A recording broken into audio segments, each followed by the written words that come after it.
Bonjour tout le monde, aujourd'hui nous allons résoudre un problème que vous avez probablement déjà eu sur Excel lors de vos analyses et vos travaux. Le problème en question a rapport avec l'usage de la fonction recherche V qui est utilisée pour rechercher une valeur dans la première colonne d'un tableau, puis renvoyer une valeur située dans la même ligne d'une colonne spécifiée. Par exemple, ici, j'ai cherché le mot lait dans la table matrice ici. Puis la valeur qui est ressortie a été dans la deuxième colonne. Donc la deuxième colonne de ce tableau-ci, c'est la quantité. Et quand j'appuie sur Enter, ça me ressort la quantité de lait qu'on a en stock, donc qui est 93. On peut voir ici en bas, 93, c'est la quantité de lait qui nous reste. Le problème avec recherche V, c'est qu'on ne peut pas faire ressortir l'information à gauche de l'information mise en référence. Ici, c'est le prix. On n'est pas capable de mettre ça dans recherche V. Fait que la fonction est limitée à analyser seulement ce qui est à droite de la première colonne. Donc, tout ce qui est quantité et calories, c'est pour ça que ça marche ici dans le tableau. Mais si on cherche le prix, admettons si on mettait un 0 ici. Regarde, on a la valeur recherchée qui est le lait. On a la table matrice qui est le tableau ici. La prochaine valeur qu'il faut indiquer, c'est le numéro de colonne qu'on veut rechercher. Fait que si on mettait 0 ici, par exemple, c'est-à-dire si la colonne 1, c'est les items, alors la colonne 0, peut-être ça pourrait être les prix. On appuie sur Enter, ça ne marche pas.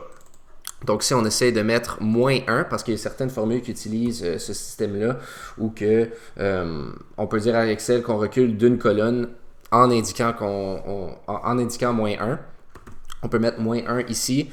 Ça ne marche pas non plus. Et la dernière chose qu'on peut essayer ici, c'est de prendre la première colonne du tableau qu'on vient modifier ici. À la place que le tableau commence à la colonne H, on le fait commencer à la colonne G. Comme ça, ça va faire ressortir l'information de la première colonne ici, qui est le prix. On peut appuyer sur Enter ici et ça ne marche pas non plus parce que la valeur cherchée doit être dans la première colonne pour que la fonction marche. Et le mot lait, il ne se trouve pas dans les prix. Mais heureusement, le problème peut facilement être résolu avec la fonction décalée et la fonction equiv.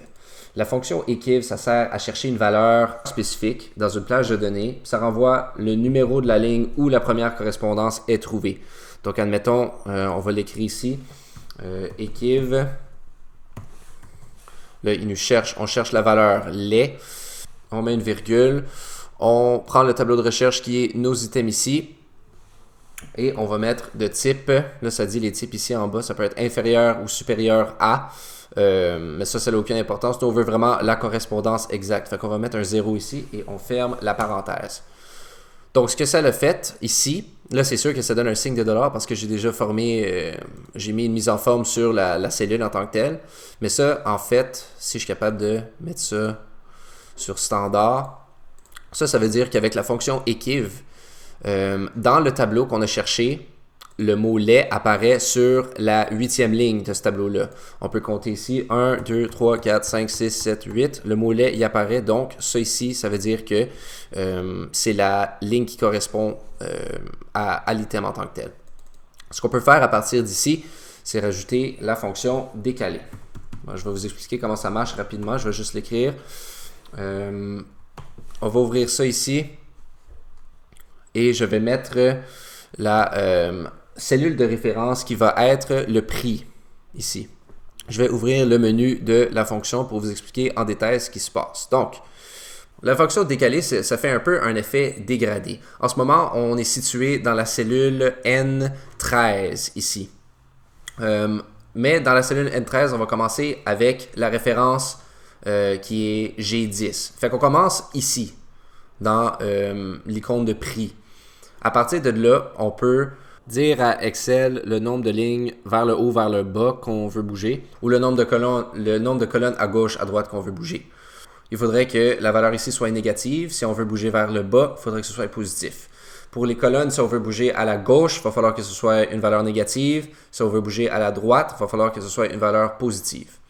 Puis pourquoi j'avais écrit equiv au début, c'est justement pour que ce soit une fonction imbriquée à l'intérieur de l'autre.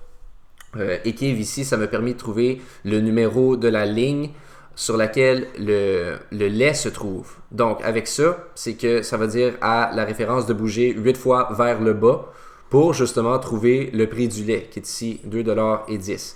Puis puisqu'on ne veut pas changer de colonne, on va indiquer 0. Oups, j'ai changé ça de place, désolé. On va indiquer 0 ici, parce qu'on veut rester dans la même colonne, bien sûr. Fait qu'une fois que je tape OK ici, le prix du lait y apparaît. Fait que là, je vais remettre la mise en forme que j'avais mis au début.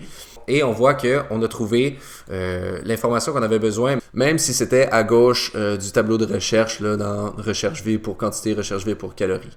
Donc, on est capable d'afficher le prix de cette manière-là. On pourrait d'ailleurs utiliser la fonction index pour trouver l'information ici. Si vous voulez savoir comment index fonctionne, visitez notre site et consultez nos blogs. Le lien est dans la description. Par contre, on peut faire la même chose en utilisant la fonction recherche X. Puis je tiens à en parler malgré le fait qu'elle est seulement disponible sur Office 365 parce qu'elle permet de faire la même chose et plus encore. Donc, vous connaissez déjà recherche V pour son usage vertical et recherche H pour son usage horizontal, mais recherche X vient tout englober dans la même formule permettant de trouver la valeur de n'importe quelle cellule dans un tableau sélectionné. Donc, on va prendre le même exemple ici avec le tableau et on va ouvrir le menu qui va clarifier ce qu'on fait. On va partir ici et on va prendre le tableau ici, recherche X. On ouvre la parenthèse et on appuie sur l'icône en haut à gauche. Donc, la manière que ça marche, tout est expliqué ici. La valeur qu'on recherche, ça va être notre item qui est le brocoli cette fois-ci, qui est la cellule S18. Notre tableau de recherche, ça va être, bien sûr, encore une fois, nos items qu'on va sélectionner ici. Le tableau qu'on va renvoyer, en ce moment, on se trouve dans ce tableau-ci, on est dans la cellule qui va afficher le prix. Fait que le tableau qu'on veut qu'il renvoie, ça va être la plage où tous les prix se trouvent, juste ici. Puis si l'item qu'on indique ici ne va pas être trouvé, on a aussi l'option d'afficher un message disant que il y a une erreur ou ça ne marche pas, il y a quelque chose que vous avez rentré ici qui n'appartient pas dans le tableau à la gauche ici. Donc, le message qu'on va mettre ici, ça pourrait être, regarde, moi je vais mettre zut, 3 petits points. Comme ça, si, admettons, on cherche, je sais pas, des bonbons ici, il n'y a rien qui va apparaître en bas ici, ça va faire un message plutôt, ça va dire, écoute, il y a quelque chose, il y a un problème dans ta formule, donc ça va apparaître le message zut. Le mode correspondance, la manière que ça marche, il y a 4 types de correspondance. Il y a 0, moins 1, 1 et 2. 0, c'est correspondance exacte et 2, c'est correspondance de caractère générique. La valeur cherchée, elle n'a pas besoin d'être exacte pour diffuser les résultats. Donc pour l'instant, je vais mettre 2 ici puis je vais le démontrer plus tard. Fait qu'on va cliquer OK ici. Puis déjà, on voit le 1,70$ ressort exactement comme ce qui était indiqué dans le menu de l'épicerie ici. Et on peut faire la même affaire sur toutes les autres rangées ici. Donc après avoir mis des signes de dollars sur les données qu'on veut verrouiller pour les analyser dans chacune des cellules ici, on peut faire étaler la formule sur le reste du tableau ici. C'est sûr que là, la mise en forme va être inscrite ici. On a juste tout simplement à sélectionner ça, puis le mettre sur standard comme ça. Ça montre que la quantité de brocoli qui nous reste, c'est bel et bien 55. Le nombre de calories par paquet de brocoli, c'est 35. Et le prix est 1,70$. Et c'est là que le mode de correspondance que j'ai indiqué tantôt, là j'avais écrit 2 ici. On voit le 2 ici, ça c'est le mode de correspondance. C'est ici qu'on va pouvoir voir ce que ça fait exactement. Donc si ça me tentait de voir la première donnée qui ressort avec, qui commence avec la lettre B, ça va me donner les biscuits, juste avec un B et un astérisque. Mais si on voudrait, admettons, les brocolis, on peut écrire BRO avec une astérisque. C'est un raccourci pour faire afficher les données plus rapidement. Mettons, si on est trop paresseux pour écrire jus d'orange au complet, on peut écrire jus avec un astérisque et ça va ressortir jus d'orange ici. C'est aussi possible de retourner plusieurs valeurs à la fois sur la même ligne avec une seule fonction recherche X. Donc si je clique ici dans cette formule-là et je viens la modifier, à la place que le tableau renvoyé, ce soit simplement une colonne au complet, on prend le tableau au complet. Donc, à la place que ça commence, que ça finit sur la colonne G, on veut que ça finisse sur la colonne J. On indique J ici, on appuie sur Enter.